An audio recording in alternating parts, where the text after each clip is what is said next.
Hello everyone, I'm Sonal and I'm back with another horror story. By the way, welcome back to my channel. I hope आप सभी बहुत अच्छे होंगे। बिना देर के स्टोरी पे आते हैं। ये कहानी है मुकेश की। मुकेश को नौकरी के सिलसिले में अपने छोटे से कस्बे से निकलकर एक बड़े शहर में आना पड़ा। उसने अपने परिवार से दूर एक नए शहर में बसने का फैसला किया। जब मुकेश शहर पहुंचा तो उसे रहने के लिए एक सस्ते किराए का अपार्टमेंट ढूंढने की ज़रूरत थी और कुछ दिनों तक सस्ते होटल्स में रहने के बाद उसे फाइनली एक पुरानी बिल्डिंग में एक फ्लैट मिला। मकान मालिक ने उसे बताया कि अपार्टमेंट बहुत टाइम से खाली पड़ा है। रेंट कम था और अपार्टमेंट भी काफ़ी बड़ा था। मुकेश को एक अच्छी अपॉर्चुनिटी लगी। उसे वैसे भी कम बजट में एक अपार्टमेंट चाहिए था तो उसने तुरंत हाँ कर दिया। एडवांस डिपॉजिट करने के बाद में अपना सारा सामान लेकर मुकेश उस फ्लैट पे शिफ्ट हो गया। जब उसने अपार्टमेंट का दरवाज़ा खोला तो अंदर का माहौल काफ़ी ठंडा और उदास सा लगा। एक अजीब सी खामोशी ने उसका स्वागत किया। दीवारों पर जगह जगह दरारें थी और कुछ कोनों में सीलन भी थी। चारों ओर धूल फैली थी और कोनों में जाले लगे थे और ये सब देखकर साफ पता चल रहा था कि उस फ्लैट में कई सालों से कोई भी नहीं रह रहा था। मुकेश को इसमें कोई बड़ी बात नहीं लगी, सो वो अपना सामान अरेंज करने लग गया। सब कुछ अरेंज करके अब वो बेड पे जाके लेट गया। चारों ओर अजीब सी खामोशी थी जो मुकेश ने पहले कभी महसूस नहीं की थी। खैर, उस रात उस फ्लैट में मुकेश की पहली रात थी और रात का ये सन्नाटा उस पर भारी पड़ रहा था। थकान के मारे जल्दी ही उसे नींद आ गई और आधी रात में मुकेश की नींद खुलती है और वो रूम में एक अजीब सी ठंडक और भारीपन महसूस करता है।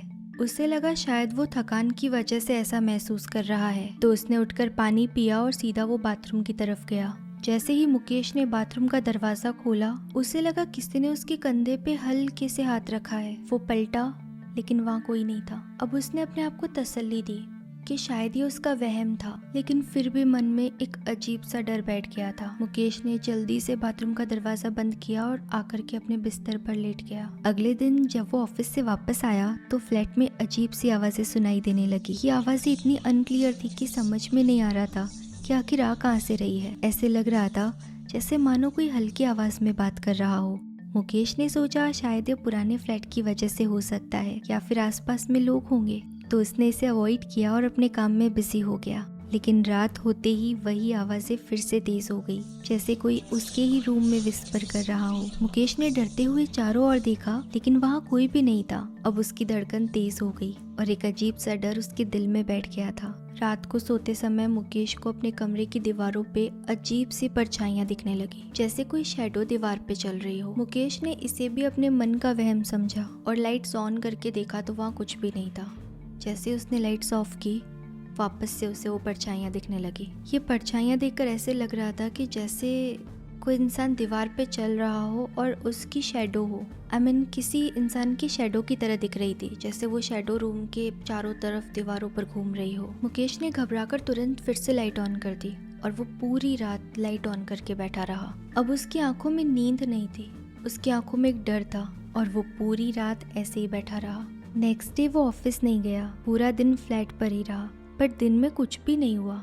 मुकेश को लगा शायद सब ठीक है। अब एक रात जब वो सो रहा था उसे लगा जैसे कोई उसके बेड के पास में खड़ा है।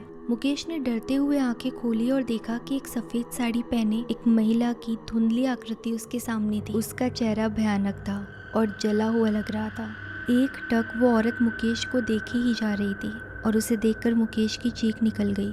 उसने जल्दी से लाइट जलाई लेकिन वहाँ कोई नहीं था। मुकेश को लगा शायद ये कोई बुरा सपना हो, लेकिन वो फिगर इतना क्लियर था कि मुकेश उसे भूल ही नहीं पा रहा था। अब उसकी हिम्मत जवाब दे गई थी और फिर से वो पूरी रात नहीं सो पाया। अगले दिन मुकेश ने अपने पड़ोसी से उस फ्लैट के बारे में पूछा। उन्होंने बताया कि इस फ्लैट में पहले एक औरत रहती थी जिसने खुद को आग लगाकर सुसाइड किया था और उस औरत का नाम था सविता। उसका हस्बैंड उसे छोड़ के चला गया था और तभी से वो अकेली अकेली रहती थी और डिप्रेशन में थी। ना वो किसी से बात करती थी, ना वो किसी से मिलती थी और एक दिन फ्लैट में अपने कमरे में उसने खुद को जला दिया। और इस घटना के बाद में ही उस फ्लैट में अजीब अजीब सी घटनाएं होने लगी। उन्होंने मुकेश को वार्न किया कि यहाँ पे रहना बिल्कुल भी सेफ नहीं है और मुकेश भी पूरे तरीके से घबरा गया था। उसने डिसाइड किया था कि वो एक दिन भी इस फ्लैट में नहीं रहेगा। उसने अगले दिन अपार्टमेंट छोड़ने का फैसला किया। रात को जब मुकेश अपना सामान पैक कर रहा था तभी उसे एक पुरानी डायरी मिली। वो डायरी बहुत पुरानी थी और धूल से भरी हुई थी। उसने उसे खोला तो उसमें उसी महिला की तस्वीर थी और उस तस्वीर के नीचे लिखा था, मैं तुम्हें यहाँ से जाने नहीं दूंगी। मुकेश की चीख निकल गई और डायरी उसके हाथ से छूट गई। तभी पीछे से वही ठंडी आवाज आई, अब तुम मेरे साथ हो।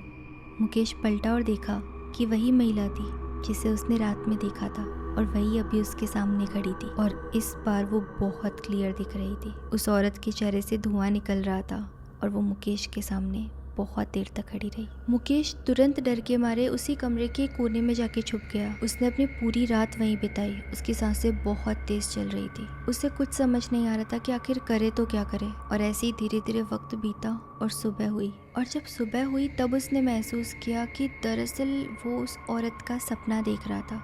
मतलब वो सपने में उस औरत को देख रहा था। ये जान के उसे थोड़ी शांति मिली कि जो भी हुआ वो सब सपना था। लेकिन जैसे ही उसकी नज़र अपने बेड के साइड में पड़ी डायरी पर पड़ी, तुरंत फिर से उसकी सांसें तेज हो गई। उसने रियलाइज़ किया कि जो कुछ भी हुआ वो सपना नहीं बल्कि सच था और वो अभी भी उस औरत के चंगुल में ही है। मुकेश को लगा कि शायद अब वो कभी इस फ्लैट से बाहर नहीं जा पाएगा। उसने पुलिस को कॉल किया और उन्हें सारी बात बताई। पुलिस जब आई तो उन लोगों ने बताया कि अपार्टमेंट बहुत सालों से खाली था। ऐसा नहीं था कि वहाँ पे रहने की किसी ने कोशिश नहीं की, पर वहाँ कोई टिक नहीं पाता था। मुकेश ने उन्हें डायरी दिखाई जिसमें सविता की तस्वीर थी। पुलिस ने जब चेक किया तो पता चला कि सविता की ही डायरी थी जिसे मरने से पहले उसने लिखा था। पुलिस के आने पे आसपास वाले लोग भी इकट्ठा हो गए थे।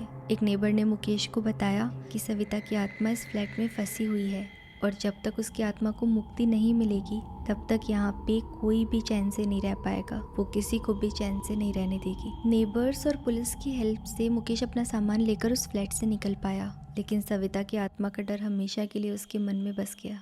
आज भी जब वो अकेले किसी रूम में होता है तो लगता है कि सविता की आत्मा उसके पीछे ही खड़ी है।